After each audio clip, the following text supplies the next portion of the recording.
Qədirxum gününün əməlləri. Qədirxum gününün əməlləri çoxdur. Onların bir neçəsini diqqətinizə çatdırırıq. 1. Oruç tutmaq. Bacardığınız qədər həmin gün oruc olun.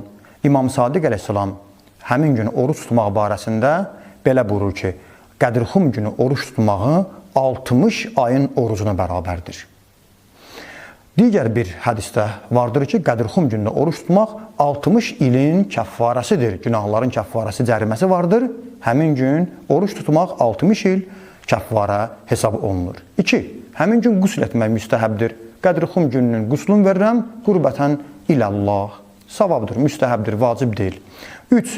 Möminlərə ehsan vermək, xeyriyyəçiliklə məşğul olmaq. İmam Sadiq əleyhissalam buyurub ki, bugün ibadət günüdür, bugün din qardaşlarına taam, yemək vermək və ehsan etmək günüdür. Ondan böyük bayram yoxumuzdur. Çalışın həmin gün əl açıq olun, möminlərə süfrə açın, xüsusilə kasıbları unutmayın və onlara ehsan eləyin. İmam Rıza əleyhissalam özü bu barədə, hətta ailə barəsində belə buyurub ki, kim bu gün də öz ailəsinə belə, yəni ailəni də unutmayın. İmam buyurur ki, kim bu gün də öz ailəsinə və mömin qardaşlarına bol yemək, taam verərsə və pay verərsə, Allah onun ruzusunu artırar. Kim istəyir ruzusu artsın, Həzrət Əlinin Qədirxum bayramı günü bacardığı qədər ehsan verib kasıblara paylasın. 4. Bu gün də İmam Əmir əl-Möminin Əli əleyhissalamı ziyarət etmək. Kim bacarır, Nəcəfdə imamın qəbrinin ziyarətinə getsin və həmin gün orada Allaha dua etsin, Allahdan bağışlanmaq istəsin. Amma kim həmin gün getməsə, uzaqdan da ziyarət edə bilər. Amma maraqlı budur. Kim Həzrət əleyhissalama həmin gün ziyarət etsə, İmam Rıza əleyhissalam onun barəsində belə buyurur ki, hər kəs Həzrət əleyhissalamı pak qəlbi ilə ziyarət etsə, bu gün də Allah çoxlu müsəlman kişi və qadınların günahlarını bağışlayar. Amma baxın imam nə deyir?